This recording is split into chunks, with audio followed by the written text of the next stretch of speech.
Hello, everyone. I've been asked to share my wisdom in terms of inspiration in this period where things are not going as well as we wish.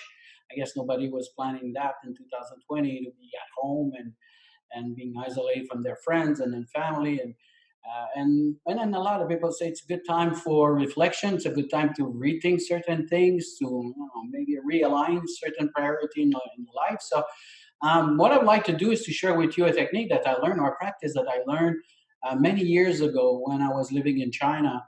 I had the chance to spend quite a bit of time in Tibet.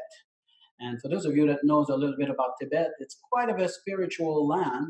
And although I'm not a spiritual person, I've spent time with monks, and they pretty much share with me a practice in order to guide me. And actually, it was like kind of funny because I thought they would analyze or do things, but actually they're just asking you a question, and then when the answer comes out, well, that's pretty much it. It's like, yeah, we don't need to know any other things, you just answer yourself. So I want to share that practice that I've learned actually in 2005. Just to give a background, I spent 11 years in China, 1 year in Japan, a little bit time in there in France and England. And so, yeah, I've been around and not just travel, but also living there. So I had a bit of a taste of the culture. So regarding Tibet, that was like a big goal for me to go there. I had learned about the place. So I met some monks there.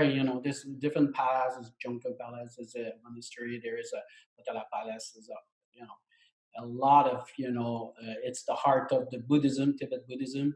I'm not a Buddhist, however, I respect any of the religions. So it was a quite interesting practice with them.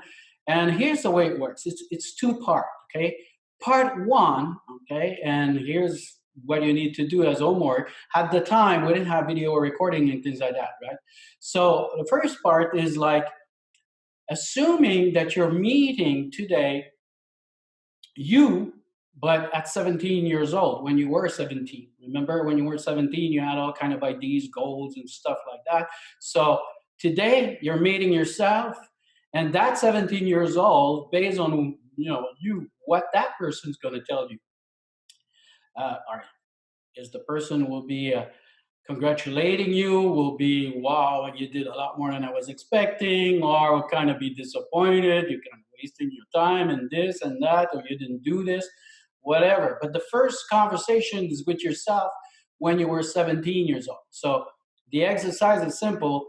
Pick an iPhone or whatever phone you have and take a video, and now you have 17, it's yourself, and you're talking to yourself, okay? See what comes out of that. And don't try to BS because you're talking to you. So if you're gonna try to sugarcoat it or try to twist it, kind of talking to you, so you will know it's kind of BS. So okay, so play the role. You'll be surprised at what's gonna come out, and let your subconscious throw at you what they think, right? And so that will be the first conversation that will maybe help you realize, hey, I've deviated from what I wanted to do, or maybe I'm not doing what I want. Oh, yeah, I'm doing really good on this one.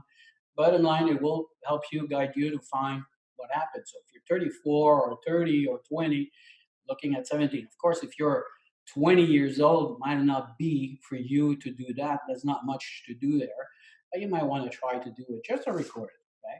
The second part is now you put yourself in the future, 20 years from now. So that means if you're 34 today, think you're going to meet someone that is 54, which is you at 54. And now that the recording you're going to do on the second one is you at 54 talking to yourself at 34, for example, if you're 34. And what is it that you're going to tell yourself there? Okay. And hopefully you're going to tell you good thing, right? I'm expecting that you're not going to say, man, you screwed up and you really drank a lot. And so I'm hoping that, whatever you're going to put there, it's going to give you a little bit of hint in terms of what are your priorities, where you want to go.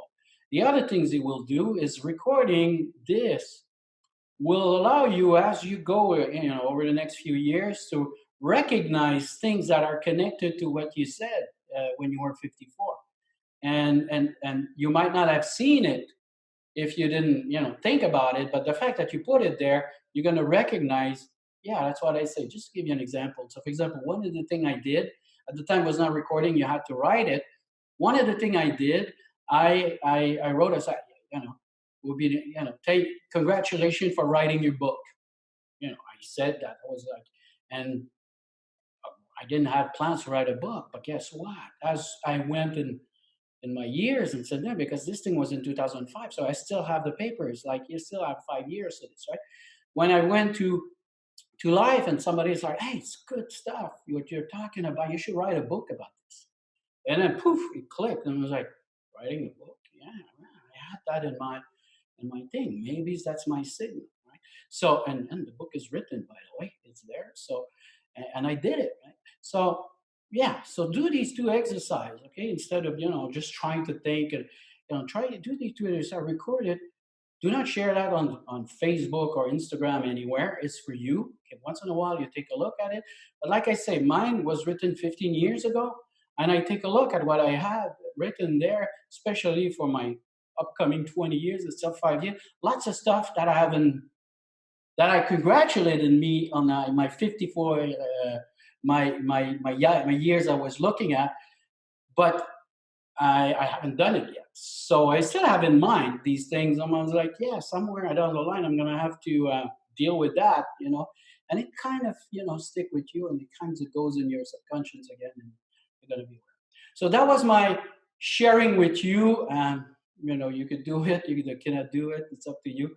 But that was really good exercise as far as I'm concerned. And trust the monk, okay? The Buddhism monk, they quite are very good with people, human resource, and our all this thinking that we could do, and how we're reflecting on things. So that was my insight and contribution.